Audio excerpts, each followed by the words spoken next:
नमस्कार, India voice पर स्वागत है आपका। मैं हूं आपके साथ प्रियंका मिश्रा। मंत्रिमंडल विस्तार एक अबूझ पहेली।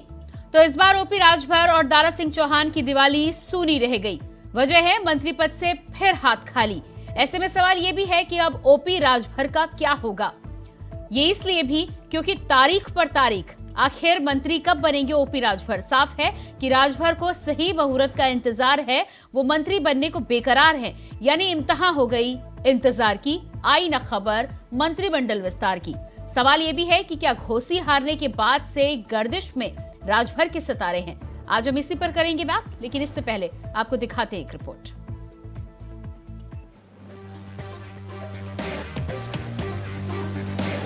नवरात्र गए, दशहरा भी गया, धनतेरस गुजरा, छोटी दीपावली और अब दीपावली भी गुजर गई। ना जाने कितने शुभ मुहूर्त गुजर गए, मगर नहीं हुआ तो मंत्रिमंडल का विस्तार। जी, ओपी राजभर हो या फिर दारा सिंह चौहान, मंत्री बनने की प्रतीक्षा काल लंबा होता ही जा रहा है। इस बार भी इंतजार के लम्हे खत्म नहीं हुए। वैसे तो यूपी में मंत्रिमंडल विस्तार की अटकलों के बीच मुख्यमंत्री योगी आदित्यनाथ ने बीते मंगलवार शाम जब राज्यपाल आनंदीबेन पटेल से मुलाकात की थी, तब सीएम की राज्यपाल से मुलाकात के बाद माना जा रहा था कि 10 नवंबर को मंत्रिमंडल विस्तार लगभग तय है। उधर सुभाषपा के अध्यक्ष ओपी राजभर और पूर्व मंत्री दारा सिंह चौहान ने भी मंगलवार देर रात तक लखनऊ पहुंचकर चर्चाओं को और बल दे दिया, मगर धनतेरस पर आस दीपावली के बाद टूट गई। ऐसे में सवाल ये कि क्या वाकई में मंत्रिमंडल का विस्तार होगा भी या फिर नहीं। दरअसल इन खबरों को बल इसलिए भी मिला था क्योंकि मुख्यमंत्री योगी आदित्यनाथ ने बीते हफ्ते गृह मंत्री अमित शाह से मुलाकात की थी। माना जा रहा था मंत्रिमंडल विस्तार की सैद्धांतिक सहमति के बाद ये खबरें उड़ रही हैं, जिसके बाद केंद्रीय नेतृत्व ने सुभाषपा के अध्यक्ष ओपी राजभर और पूर्व मंत्री दारा सिंह चौहान के साथ साथ एक दो दूसरे नए चेहरों को मंत्रिमंडल में शामिल करने के लिए फैसला मुख्यमंत्री पर छोड़ दिया। मगर ये खबरें महज अफवाहें ही निकली। खबरें ये भी थी कि सुभाषपा के अध्यक्ष ओपी राजभर ने मंत्रिमंडल में शामिल होने के लिए दिल्ली में भाजपा नेतृत्व पर दबाव बनाया हुआ है। वैसे जुलाई में राजभर ने एनडीए में शामिल होने की घोषणा की थी। उसके बाद से ही वो मंत्रिमंडल में जगह पाने के लिए कई बार दिल्ली दरबार की परिक्रमा कर चुके हैं। इतना ही नहीं, दारा सिंह चौहान भी बीजेपी के प्रदेश अध्यक्ष भूपेंद्र चौधरी और उप मुख्यमंत्री ब्रजेश पाठक से मुलाकात कर चुके हैं, मगर रास्ता नहीं निकला। दरअसल पेच कहां अटका है वो भी समझिए। आरएसएस और बीजेपी के कुछ नेता घोसी उपचुनाव में हार के बाद दारा सिंह को मंत्री बनाने के पक्षधर नहीं है। दारा सिंह के नाम पर सहमति नहीं बनने से ही इतने दिनों से मामला अटका हुआ बताया जा रहा है। खैर, अटकले, कयास और शुभ मुहूर्त के बीच राजभर और दारा सिंह चौहान की हसरतें कब पूरी होंगी, ये सवाल अब भी बना हुआ है। वैसे ये हसरतें पूरी होंगी भी या फिर नहीं, इसको लेकर सियासी सस्पेंस बरकरार है। Bureau report, India voice, Lucknow.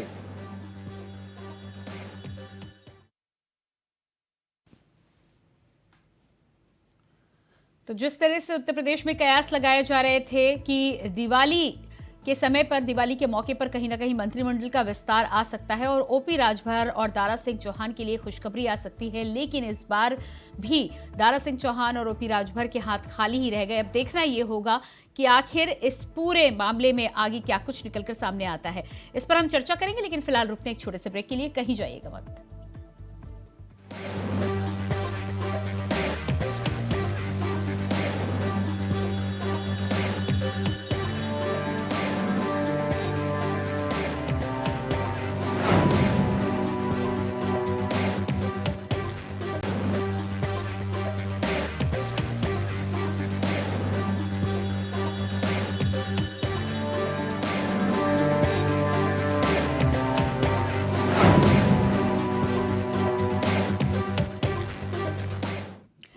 Break के बाद स्वागत है आपका। तो लंबे समय से उत्तर प्रदेश में योगी के मंत्रिमंडल विस्तार को लेकर चर्चाएं तो बहुत है, लेकिन ये मंत्रिमंडल का विस्तार अब एक अबूझ पहेली बन चुका है। आज इसी पर हम चर्चा करेंगे। अपने मेहमानों से आपका परिचय करा देती हूँ। नीरज दीक्षित जी बीजेपी नेता हमारे साथ जुड़ चुके हैं, स्वागत है आपका कार्यक्रम में।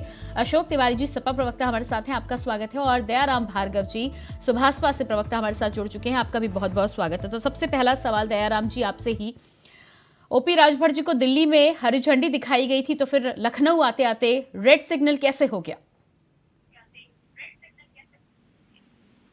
नहीं प्रियंका जी, ये सूत्रों के हवाले से खबर है या आपकी अपनी है, ये बताइए हमसे।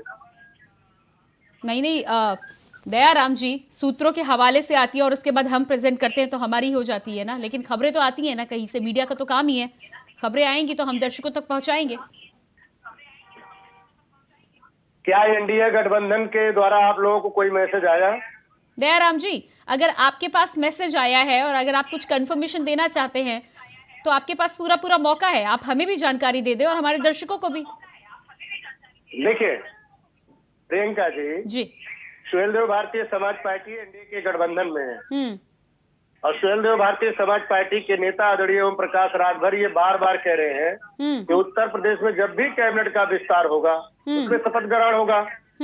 अब रही बात ये डेट जो निकाली जा रही है मीडिया के सूत्रों के द्वारा से है, पत्रकारों के द्वारा है, या बता दीजिए नेताजी ने कभी कह दिया कि फला तारीख को शपथ ग्रहण है? क्या राजभवन से कोई ऐसा लेटर इशू हुआ है मीडिया को? आज देश और प्रदेश में समस्या क्या है उसकी चर्चा नहीं है, केवल राजभर की चर्चा हो रही है।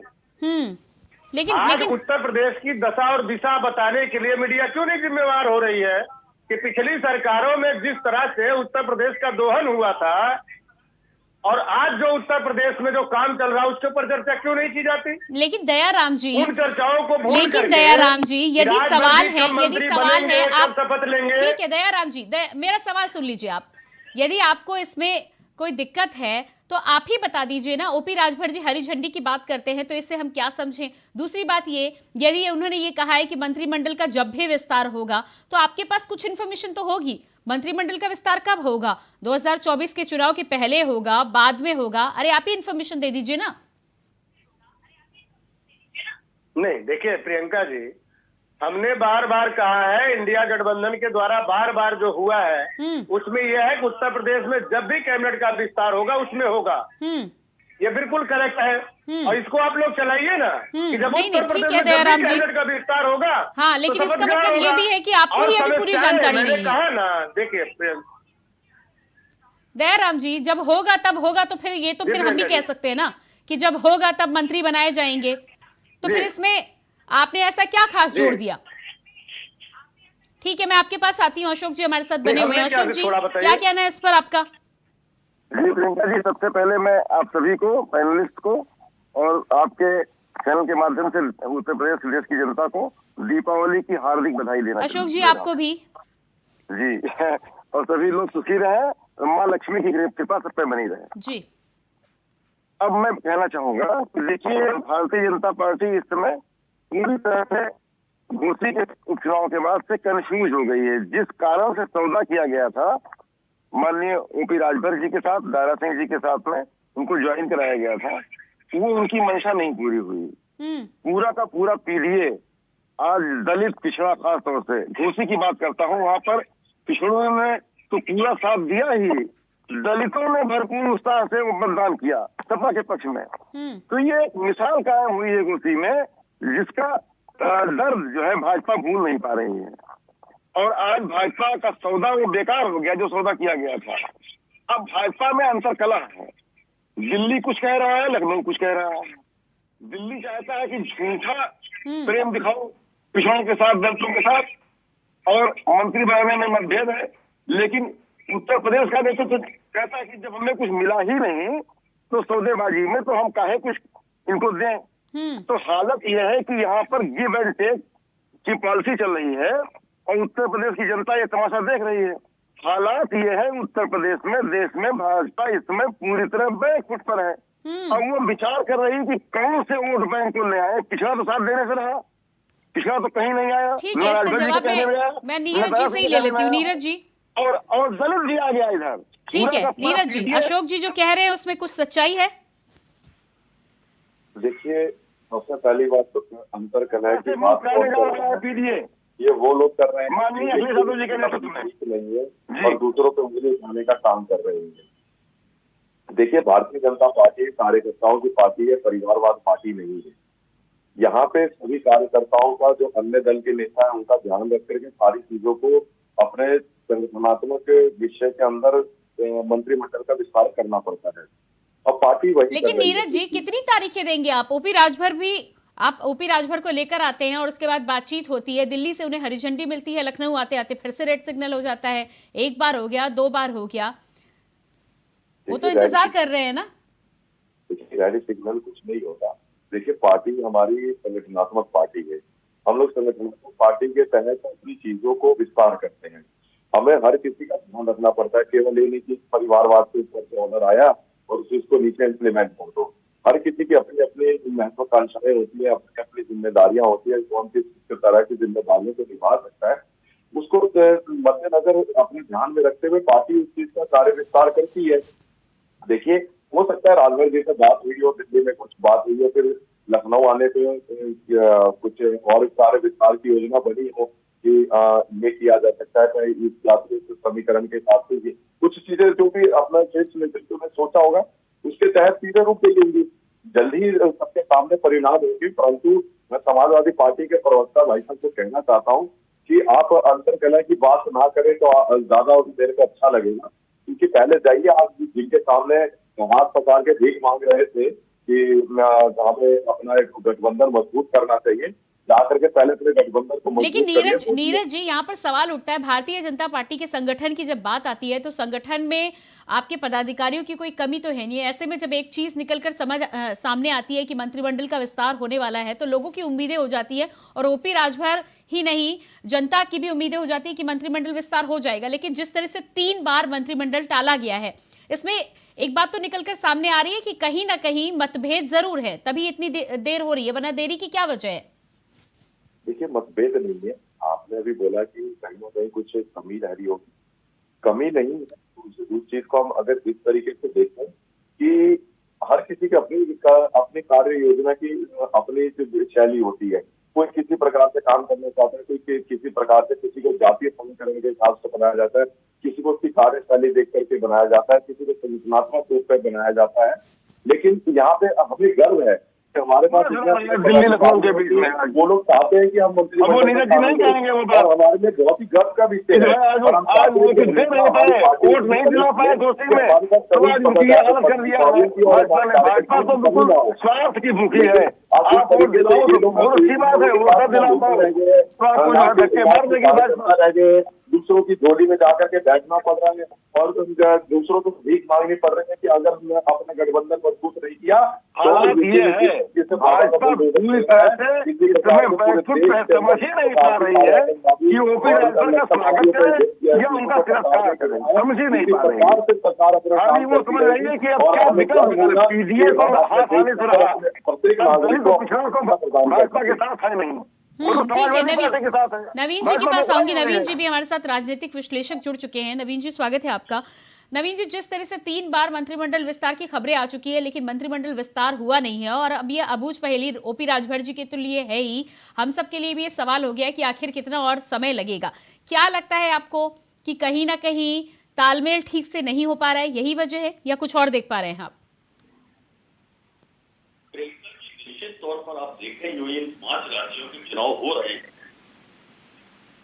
इनमें सबसे महत्वपूर्ण चुनाव ये राजस्थान छत्तीसगढ़ का तीनों हिंदी पट्टी के राज्य और उत्तर प्रदेश हिंदी पट्टी के राज्य का सबसे बड़ी लोकसभा बना राज्य है।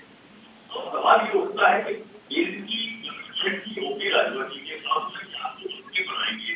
योगी जी ने उसमें कंडीशन लगाई कि आप चुनाव के लाए। दारा सिंह जी अपने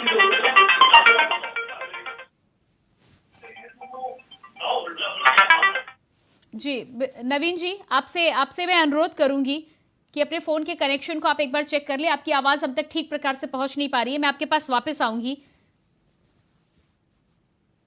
जी नवीन जी, नवीन जी अपना ईपी आप हटा लें ताकि आपकी आवाज हम तक ठीक प्रकार से पहुंच सके। जी अब आप अपनी बात रखें। ठीक है, मैं आपके पास वापस लौट कर आती हूँ। दयाराम जी भी हमारे साथ लगातार बने हुए। दयाराम जी, जिस तरह से मैं लगातार यहाँ पर सवाल कर रही हूँ, नीरज जी भी उनका भी कहना है कि कोई मनमुटाव तो यहाँ पर नहीं है, लेकिन मैं आप दोनों से जानना चाहती हूँ कि क्या कुछ यहाँ पर बातचीत चल रही है। मेरा सवाल सिर्फ इतना है कि मंत्रिमंडल विस्तार यदि होना है तो उसकी एक तारीख पता होनी चाहिए। यदि आपको नहीं पता है तो फिर बार बार इस तरह की खबरें आती क्यों है कि मंत्रिमंडल विस्तार हो रहा है? देखिए, सूत्रों के माध्यम से आप लोग चलाते हैं और आप ही लोगों के चैनल पे चले हुए हम लोगों को पता लगता है। बाकी केंद्र से और राज्य से कोई सूचनाएं हमको प्राप्त नहीं है। हाँ, ये सही है कि जब भी उत्तर प्रदेश में कैबिनेट का विस्तार होगा उसमें स्वतः ये सबको आप लोगों को जानकारी मिलेगी। लेकिन किस मुंह से हमारे समाजवादी के साथी अशोक तिवारी जी कह रहे हैं गठबंधन में गड़बड़ है? अरे आप बताइए, मध्य प्रदेश में जा करके आप कांग्रेस को झोली भर भर के कोस रहे हो और फिर धमका रहे हो कांग्रेस को कि आ जाइएगा उत्तर प्रदेश में, देख लेंगे, जिस तरह आपने किया वही करेंगे। देखिए, आप चुनाव घोषी को घोषी का जनता का सिरोधार, लेकिन ये रामपुर का स्वार हारे, गोला गोकर्णनाथ हारे, क्या नाम आजमगढ़ हारे, उसकी इनको चिंता नहीं है। और मजे की बात प्रियंका जी, इस बार समाजवादी पार्टी ने ईवीएम कोरोना नहीं रोया। कम से कम इसके लिए धन्यवाद कि ये लोग ईवीएम कोरोना नहीं रोए। आगे भी ईवीएम कोरोना समाजवादी पार्टी के लोग नहीं रोएंगे, ये हम इनसे उम्मीद करते हैं। अब बात आती है ये जो पिछड़े की बात करते हैं, दलित की बात करते हैं, अल्पसंख्यकों की बहुत बात करते हैं। इनकी 4 बार सरकार है, हिस्सेदारी भैया दिया कहीं आपने? जब हिस्सेदारी की बात आती थी तो आपको 2 नजर आते थे, उसमें केवल स्वदेशी जो लोगों को सरकारी नौकरियों में नौकरी देने का काम करते थे। बाकी जितनी पिछड़ी जातियां और दलित जातियां, उनको केवल आप लोग वोट बैंक समझे, उनको आपने दिया अधिकार। अशोक जी की बात हो, रोजगार की बात हो, राजनीतिक भागीदारी की बात हो। देखिए प्रियंका जी, जब हम इनके साथ 2022 में थे, जब श्री अखिलेश यादव जी के आदरणीय नेता ओम प्रकाश राजभर कहते थे कि अरग लड़ा दो, अरकमंडी लड़ा दो, खंडर लड़ा दो, महदिया लड़ा दो, बंजारा लड़ा दो, चौहान लड़ा दो, प्रजापति, ये तमाम ऐसी जातियों को जो बोरा भर भर के वोट जो है उनको ये लोग हाँ हाँ करते रहे, लेकिन तब इनको ज्ञान नहीं आया पिछड़ों का, दलितों का। अशोक जी जवाब दीजिएगा। से बाहर हो गए तो आज कह रहे हैं, पूछ के कह रहे हैं कि हम जातिवार जनगणना कराएंगे। सही जातिवार जनगणना क्यों नहीं हो रहा? सामाजिक न्याय समिति की रिपोर्ट। अरे भैया, जब आपकी सरकार थी तो कहा आप सो रहे थे, आपको नींद आ रही थी। अशोक जी जवाब दीजिएगा। आपको सीधा साधा दिखाई देगा। जब आप सत्ता में रहे, जब आपको करने का मौका था, जब आपको देने की हिस्सेदारी का मौका था, तब आप सो रहे थे, तब आपने दिया नहीं। अरे कौन सी बात है जो जनता को गुमराह करने का काम करोगे भाई? अशोक जी जवाब दीजिएगा। दयाराम जी ने सवाल पूछे जिस पीढ़ी की अब आप बात कर रहे हैं। देखिए मैं आप बताऊँ प्रियंका जी, सही बात है, इस समय जो है परेशानी में है, उनकी परेशानी उनका पार्टी है भाई, उनकी परेशानी तो जो है वो देख लेंगे भारतीय जनता पार्टी के साथ, लेकिन आप जिस पीढ़ी की बात कर रहे हैं उसको भी तो जस्टिफाई करिए ना।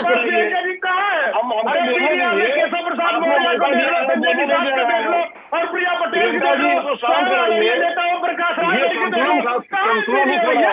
पिछड़ा दलित इनके पास केवल गोगल डब्बा है, उसमें कुछ नहीं है। समाजवादी पार्टी के लोग जानते हैं बोरा में भरा हुआ है, सरकार बन जाएगी। कि समाजवादी पार्टी ने केवल धोखा देने का काम किया है, समाजवादी पार्टी ने सम्मान देने का काम नहीं किया है। सम्मान दिए होते तो हारते जा रहे हैं। बताइए अशोक जी, पीढ़ी की आप बात कर रहे हैं, कौन से नेता आपके साथ तालमेल बिठाने में सक्षम रहे हैं? पिछड़ों को समझे नहीं रही है, भाजपा में कहाँ फंस गए हो नारायण भाई?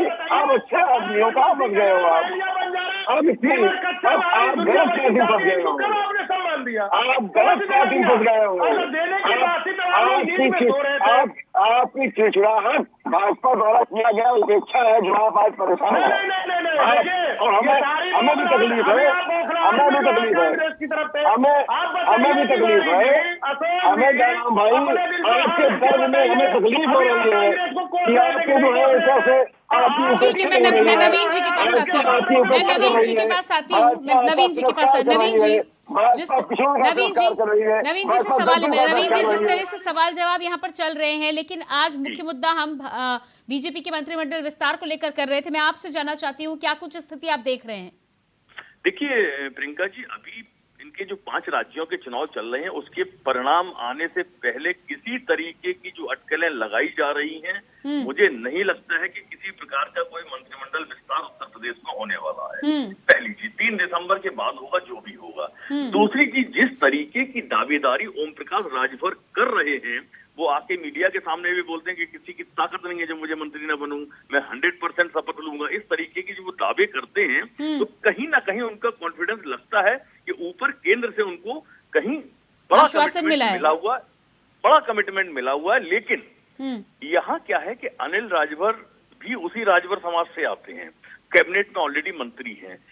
अनिल राजभर आपने देखा होगा यदा केदा ओम प्रकाश राजभर को न तो स्वीकार करने को तैयार हैं, और कमोबेश यही स्थिति भाजपा के उत्तर प्रदेश नेतृत्व की भी है कि योगी जी सहजता से उनको अपने यहाँ एडजस्ट करने को तैयार नहीं है, ये स्वीकार करना पड़ेगा। और यही कारण है कि 3 बार अनाउंसमेंट हुई कि मंत्रिमंडल विस्तार होने जा रहा है, सूत्रों से खबरें भी आ रही हैं, लेकिन वो आखिरी मूवमेंट बाकी टल जाता है। स्थिति यही है। और अभी मुझे लगता है कि जब तक इन 5 राज्यों के चुनाव के परिणाम जब आ जाएंगे, क्योंकि इस तरीके की जातीय समीकरण अन्य राज्यों में भी हैं, उसको देखना पड़ेगा। उसके बाद भाजपा कोई निर्णय लेगी। मुझे डाउट लगता है, मेरा जो अपना आकलन है, हो सकता है ओम प्रकाश राजभर और दारा सिंह में से दारा सिंह को मंत्री न बनाया जाए, ओम प्रकाश राजभर को कोई मंत्री बनाया जा सकता है। लेकिन जिस तरीके की वो एक्सपेक्टेशन कर रहे हैं कि उनको कैबिनेट स्तर का मंत्री बनाया जाएगा, बड़ा दर्जा मिलेगा, वो संभावनाएं घोषी चुनाव हारने के बाद क्षीण होती चली जा रही है। ठीक है, नीरज जी, क्या आपको लग रहा है नवीन जी जो आकलन कर रहे हैं वो सही है? 3 दिसंबर के बाद ही कुछ आएगा, और यदि 3 दिसंबर के बाद ही मंत्रिमंडल विस्तार होना है तो बार बार ये खबरें क्यों आती है, हाइप बनाने की कोशिश क्यों की जा रही है? देखिए, मैंने बताया कि देश नेतृत्व चाहता है कि जातीय समीकरण देखते हुए, अपने यूपी मंत्रिमंडल कार्यशैली को भी देखते हुए मंत्रिमंडल का विस्तार किया जाए, और होना भी जरूरी है। क्योंकि जब कार्यकर्ता और पदाधिकारी जब पार्टी के अंदर बढ़ते हैं तो हमें अपनी जिम्मेदारियां भी बांटनी चाहिए, ताकि वो चीजें और आसानी से हो सके, उसका विस्तार अच्छे से हो और कार्य योजना भी अच्छे से बन सके, जिससे कि प्रदेश की जनता को किसी प्रकार की दिक्कत न हो। और ये गर्व का विषय भी है पार्टी के लिए कि हमारे पास ऐसे पदाधिकारी हैं जो कि जातीय समीकरण और अपनी कार्य योजना के हिसाब से अपने आप में मान समित कार्य करते हैं। तो देखिए, और संगठन की मजबूरी है कि हमें अपनी चीजों को आकलन करते हुए कार्यकर्ताओं को भी खुश रखना है, अन्य पार्टी के सहयोगी दल को भी खुश रखना है, और उसी चीज को लेकर के शीर्ष नेतृत्व काम कर रहा है। शीर्ष नेतृत्व जल्दी इसको अपना फैसला ले लेगा, और जो भी फैसला होगा सर्वमान्य तरीके से उसको इम्प्लीमेंट करके जल्दी आपके और मेरे सामने और जनता के सामने वो चीजें आएंगी। लेकिन जिस तरह से नवीन जी का कहना है कि कहीं ना कहीं केंद्र से तो हरी झंडी मिल जाती है, लेकिन उत्तर प्रदेश में जिस तालमेल की उन्होंने बात की है, मुख्यमंत्री खुद इसको लेकर कहीं ना कहीं पूरी तरह से अभी आश्वस्त नहीं है कि हो पाएगा कि नहीं हो पाएगा। उस पर आप क्या कहना चाहते हैं? नहीं, शीर्ष नेतृत्व, वहां के मुख्यमंत्री, वहां के हमारे संगठन के जो पदाधिकारी सभी बैठ करके ही डिसीजन लेते हैं। ऐसा कुछ नहीं है कि यूपी में अलग मीटिंग चल रही है और केंद्रीय टीम की अलग मीटिंग चल रही है। यूपी के संगठन के ही पदाधिकारी दिल्ली में आते हैं, दिल्ली में आकर के चर्चा चलती है किस को किस हिसाब से अपना समीकरण बनाना है।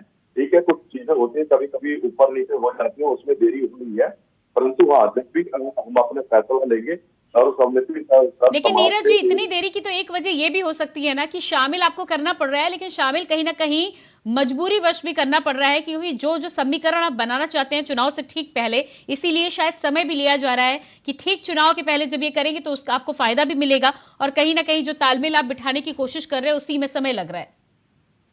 देखिए, ये यूपीए का गठबंधन नहीं है कि हम लोग मजबूरी में करेंगे, ये एनडीए का गठबंधन है। यहाँ पे हमारा एक ही अपना नारा है कि हमें अपने देश हित को अपने आगे रखते हुए देश हित में काम करना है। जिस प्रकार से माननीय नरेंद्र मोदी जी 24 घंटे से 18 घंटे काम कर रहे हैं, देश के लिए भी कर रहे हैं, हमारे अपने जो पदाधिकारी हैं या फिर अन्य दल के जो सहयोगी दल है, उनसे भी हम यही उम्मीद करते हैं कि हमें अपने भारत के लिए, अपने देश के लिए काम करना है। हम किसी भी प्रेशर में काम नहीं करते हैं। हमने हमारा एक ही नहीं, लेकिन नीरज जी, जब आप पिछड़ों की बात करते हैं और आप पिछड़ों का कह रहे हैं, आप पिछड़ों, भारतीय जनता पार्टी के संगठन में पिछड़ों को पूरा मौका दिया जाता है, तो फिर इतनी देर तो नहीं लगनी चाहिए ना। यदि आप उदाहरण प्रस्तुत करना चाहते हैं और बार बार इस बात को कहते हैं कि संसद से लेकर मंत्रिमंडल और संगठन तक में आप मौका देते हैं, तो फिर इतना देरी क्यों लग रही है?